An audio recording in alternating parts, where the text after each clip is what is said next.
지역의 이슈를 속 시원히 풀어보는 헬로 이슈 토크입니다. 고비용 저효율의 광역동을 폐지하라.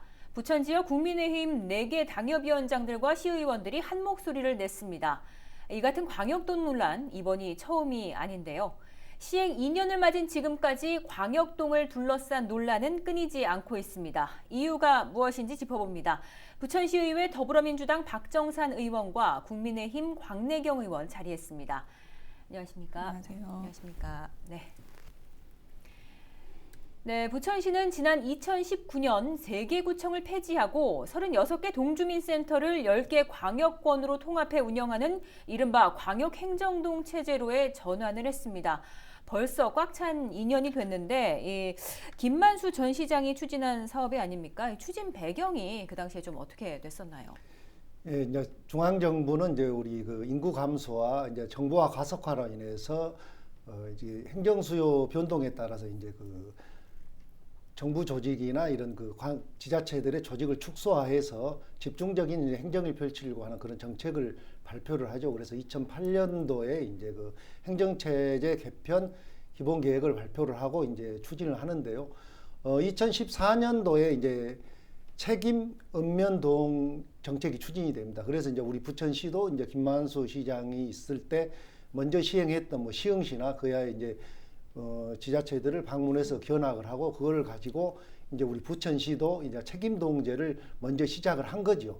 그렇게 하면서 그 과정에서 이제 문제점들이나 우리 시의 특성에 따라서 복지는 이제 찾아가는 서비스를 하고 그 다음에 현장의 상황에 맞는 그런 정책들은 광역동이 필요하다고 그래가지고 책임동에서 이제 김만수 시장이 광역동을 준비를 했고 그 준비된 과정을 2019년 7월 1일 현 장덕정 시장이 전면적으로 시행한 제도입니다. 네, 그 2년이라는 시간이 어떻게 평가를 하기에는 길면 길고 또 짧으면 짧다고도 할 수 있는 시간인데 좀 어떻게 보세요? 예.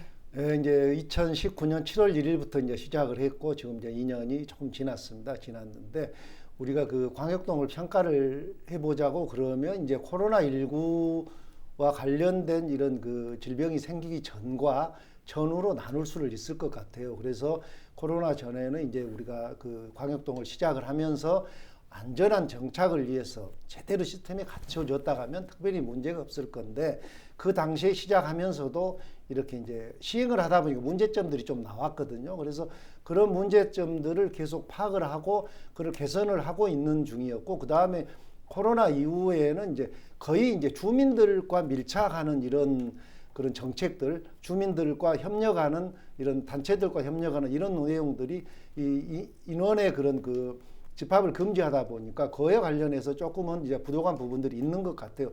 그렇지만 2년을 평가해 보면 우리 부천시가 행정체계 개편에 의해서 옛날에 이제 중간에 이제 구청이 있었잖아요. 구청을 그렇죠. 빼면서 예. 구청과 중복된 업무들을 시 본청의 업무 총 한 225가지의 정도 업무를 동으로 이제 이관을 합니다. 그래서 이제 동에서는 그전에는 시에서 하고 구청에서 했던 그런 민원들이 약 한 60여만 건 정도를 네. 처리를 한 것을 보면 분명히 시민들에게 밀착된 행정을 펼쳤다고 생각을 하고 그 다음에 이제 중앙정부에서도 이제 이런 그 적극적으로 해야 될 행정들이 발생을 한 거죠. 복지나 의료나 예. 아니면 안전, 청소년 문제들의 특별한 행정 수요가 늘어났거든. 인구가 줄지만 이런 수요가 늘어나기 때문에 예. 그 수요에 맞는 중앙정부의 인력을 증가한 부분을 가지고 또 이 중복된 업무들이 있습니다. 예를 들면 그 재증명을 발행하는 이런 중복된 인원들을 통합을 해서 그 예. 인원들이 현장 밀착형으로 주민들에게 직접 만족한 서비스를 제공하기 위해서 추진한 부분들은 우리가 충분히 시민들이 공감을 할 수가 있고요. 네. 그다음에 이제 동별로 했던 무슨 청소라든지 예. 아니면 그 노인 돌봄 이런 부분들이 이제 중앙정부의 시범 사업도 따올 수 있다는 거는 그 정도의 우리 부천시의 광역동에 어느 정도 인정을 하기 때문에 했다라고 평가를 할 수가 있겠습니다. 네, 지난 2년을 한번 돌아봤는데 사실 국민의힘에서는 이 광역동 체제를 줄곧 반대해 오시지 네. 않으셨습니까? 이게 2년이 지난 지금도 입장에는 좀 변화가 없으신 건가요? 그러니까 변화가 당연히 없고요. 예. 그러니까 없는 거에 더 지금 더 증폭되어 있는 과정인 것 같아요. 왜냐하면 이제 아까 말씀하신 대로 코로나라는 시점으로 인한 네. 그런 행정체제 개편이 시민들에게 더 불편함으로 다가왔던 것 같고, 음. 그 아까 인구 감소를 말씀하셨는데, 인구 감소가 우리가 예전에는 87만 시민이라고 했는데 이미 이제는 83만 시민이 됐습니다. 예. 우리 부천시가. 근데 그 83만 시민 중에 11만이 노령 사회가 됐어요. 그러니까 7%가 넘으면은 고령화 사회라고 하는데 네. 한 그 14%가 넘으면 고령화 사회라고 하는데 예, 이게 예. 고령 사회가 고령 됐어요. 사회. 이미 이제 어르신들의 비중이 높아졌습니다. 네. 그리고 이제 2026년이면 우리가 앞으로는 아마 고령 초고령 사회가 돼요. 근데 그 인구 감소되는데 이런 초고령 사회를 맞이하여 우리가 사실은 행정을 다시 돌아봐야 되거든요. 근데 그 행정을 돌아본다는 것은 무엇을 얘기하느냐? 지금 광역동으로 개편되고 나서 가장 큰 문제점은 뭐냐면 행정은 효율성을 가져오려고 하는 것이 아닙니다. 예. 조금 더 행정에 어려움을 느끼거나 불편함을 느끼거나 그런 문제점들을 해소해주기 위해서 좀 더 편리하게 시민들에게 편리하게 다가가기 위해서 하는 것이 행정이지, 행정은 이익을 추구하는 효율적인 거랑은 무관한 얘기예요. 기업에서 이익을 추구한다고 해서 효율적인 행정을 한다고 하면 이해가 돼요. 근데 지금 우리의 행정은 조금 더 부족한 사람, 불편한 사람, 어려운 사람, 힘든 사람을 대변해줘야 되는 행정에서 행정의 효율성을 위한 어떤 그런 체계를 구축한다고 하는 데는 상당한 시일을 마련을 해놓고 점차적으로 했어야 됨에도 불구하고 예. 지금 우리 부천시는 아예 초반에 시작할 때부터 광역동에 대한 반대는 엄청났습니다. 예. 근데 그 일부를 다독이고 잠재우고 해서 이게 결정된 거였거든요. 네네. 그리고 그때 할 때도 조금은 잘못된 홍보, 예를 들면 조금 후에 더 자세히 말하겠지만 그 광역동으로 인해서 행정의 인원이 공무원의 인력을 줄인다고 했어요. 근데 지금 그러지 못하거든요. 예. 그 줄여든 돈을 우리 주민들에게 돌려주겠다고 했는데 그러지 못했습니다. 돈은 차제로 하고 네. 불편함을 시민들에게 감수하라고 하는 것은 저는 옳지 않다고 봅니다. 그 시민들의 불편함을 해소해 주는 것이 저는 행정이라고 보기 때문에 네. 효율성을 우리 시민들에게 대한 편리함이나 그런 그 존중함을 맞바꿀 수 있는 문제가 아니라고 봐요. 실제로 저희가 역곡이라는 제 부천동에 네. 역곡동과 부천동의 거리가 사실상 마을버스를 타고 40분 거리예요. 근데 역곡동에서 부천동에 어르신이 마을버스를 타고 여기 오려면 오는데 40분, 가는데 40분, 일 보는데 40분이에요. 네. 어르신들이 속도감이 없잖아요. 그러니까 아무리 도와주더라도 서로 의사소통하는 관계에서 3시간이 걸립니다. 네. 이건 있을 수 없는 일이에요. 그래서 지금 그거에 대한 차선책들이 역곡의 1, 2동은 또 통합민원실을 만들었단 말이에요. 그러니까 이럴 거면 왜 없앴을까요? 그러니까 우리가 이런 과정들의 모든 문제점들이 있는 것들을 다 파악하고 문제점을 최소화했을 때 광역동을 전환하거나 예. 아니면 이것이 아니라고 판단했을 때는 다시 되돌아갈 수 있었어야 되는데 그 당시에 행정적인 문제를 제대로 파악하지 않고 예. 뭔가 이거를 해결해야 된다는 그 관점에서 시작했다는 것이 전 잘못됐다고 보고, 그리고 이제 행정의 이 문제가 정치권으로 이관이 됐습니다. 예. 정치적인 이슈로 삼아서 누가 이기고 진다는 그 차원의 정치적 문제가 아니라 시민들의 답답함이 행정에서 호소가 안 되니 이제 정치권으로 그 마음을 이반시켜서 우리 마음을 대변해달라고 정치권에 온 거예요. 예. 그러니까 이 부분에 대해서는 야당에서 뭐 그냥 묵과할 수 있는 문제는 아닙니다. 앞으로 어떠한 방식이든 이 광역동 문제는 해결해야 될 요소들이 네. 많다고 봅니다. 알겠습니다. 이 상반되는 평가를 해주셨는데 이 일각에서는 이렇게 장점이 많은 제도면 왜 부천시만 하냐, 다른 시도에서는 왜 하지 않느냐 이런 지적들도 사실 있습니다. 어떻게 보세요? 그렇습니다. 이제 책임동제를 하다가 이제 광역동으로 전환을 했는데 우리 부천시 같은 다른 지자체하고는 조금 다른 특성을 갖고 있습니다. 예. 부천시 전체 면적이 이제 53.44 이제 제곱킬로미터하고 이제 그 행정동이 관할하는 그런 면적도 전국 평균이 이제 보면 5.1 제곱킬로미터입니다. 근데 우리 같은 경우는 행정동으로 따지면 1.48 제곱킬로미터 정도밖에 안 되거든요. 예, 그러니까 예. 이게 광역동으로 몇 개 동을 합쳐도 전국 평균 정도밖에 안 되기 때문에, 그리고 우리가 인구 그 밀도가 이제 전국에서 두 번째로 많거든요. 그래서 그런 작은 지역이기 때문에 광역동을 가지고 훨씬 더 많은 권한을 가지고 대민 서비스가 훨씬 유리하다고 해서 했고, 또 이제 광역음다가 말씀하셨지만 그런 효율적이지 않는 부분들도 있습니다. 비용 네. 문제도 나오고 이런 것도 있는데, 비용 문제를 우리가 100% 현금이 남았다는 것만 이야기할 수는 없는 거거든요. 그러니까 네. 행정으로서도 가격으로 환산해 볼 수도 있는 거고, 그동안 우리 부천시가 오정구청이나 소사구청, 원미구청에 옛날에는 그런 행정 소요만 필요한 공간이었지만 지금은 그 공간들이 시민을 위한 공간으로 탈바꿈했기 때문에 거기 시민들의 만족도의 금액이나 이런 걸로 따져보면 비용 환산하는 거는 여기서 맞지 않고, 또 하다 보면 이게 이제 그 장점들은 당연한 걸로 받아들이지만 예. 단점은 부각이 되고 있거든요. 그러니까 그 단점들이 많이 부각이 돼 있는데 그 단점들은 몇 가지들이 있습니다. 그렇지만 그런 부분들을 지금 개선을 정부하고 계속 그 조율을 해서 개선하려고 하는 그런 입장에 있습니다. 알겠습니다. 이 두 분의 의견이 지금 상당히 엇갈리고 있는데, 시민들의 평가를 돕기 위해서는 객관적인 잣대가 필요할 겁니다. 행정 효율성을 높이기 위해서 광역동 체제로 전환을 한 건데, 오히려 비효율적이고 시민들이 불편하다, 또 아니다, 행정력 낭비를 막을 수 있다. 이게 사실 누구의 말이 맞는 건지 사실 모르겠는데, 이게 두 분의 이제 모두 이제 의견을 뒷받침하는 객관적인 근거가 있으신 건지도 궁금하거든요. 일단 아까 그 전에 이제 사실은 우리가 예산을 이야기 안 할 수가 없어요. 아까 예. 장점보다 단점이 부각될 수밖에 없다는 거는 기본적으로 그거는 시민의 입장에서 고려해야 된다는 부분이 예. 저는 분명히 깔려 있다고 봅니다. 근데 이 부분에 있어서는 아까 제가 계속 이제 어떤 한 지점을 주구장창 이야기하는 이유는 이 부분에 대해서는 뭔가 개선을 해야지만 반드시 있어야 된다고 필요하는 부분이 공무원의 정원 문제입니다. 그래서 그 공무원의 정원이 사실상은 인건비라는 게 계속 순증할 수밖에 없잖아요. 네. 인건비가 다 이제 계속 상향되는 부분이거든요. 그러니까 예, 예. 인건비는 줄어들 수가 없어요. 그러니까 그런 것으로 시민을 호도해서는 안 돼요. 대신에 그 인건비에 또 효율적인 그거를 경제적 이익으로 볼 것이 아니라, 경제적 이익이라는 것은 시민에게 실제로 돌려줘야지만 경제적 이익이고, 그것을 체감하는 시민이 공감해줘야 경제적 이익이 되는 건데, 예.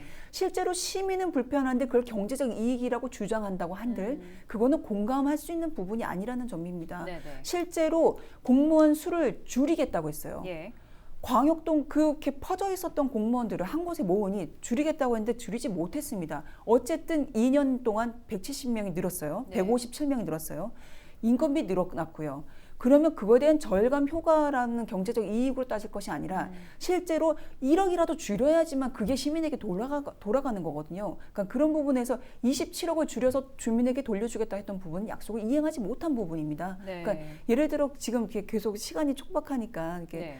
일단 이 정원에 대한 인건비만 지금 이야기하는데, 이런 부분은 굉장히 소소하다고 생각하면 소소하지만 경제적 이익으로 볼 것이 아니라 주민의 이익에서 어떤 시각으로 보는가 저는 중요하다고 봅니다. 네, 사실 시민들의 현장의 목소리도 좀 궁금합니다. 그래서 일부에서는 광역동으로 이관을 했던 업무를 다시 주민센터로 이관을 하고 있다, 또 이런 이야기도 들리는데, 시민의 편리성 측면에서 좀 어떻게 보세요?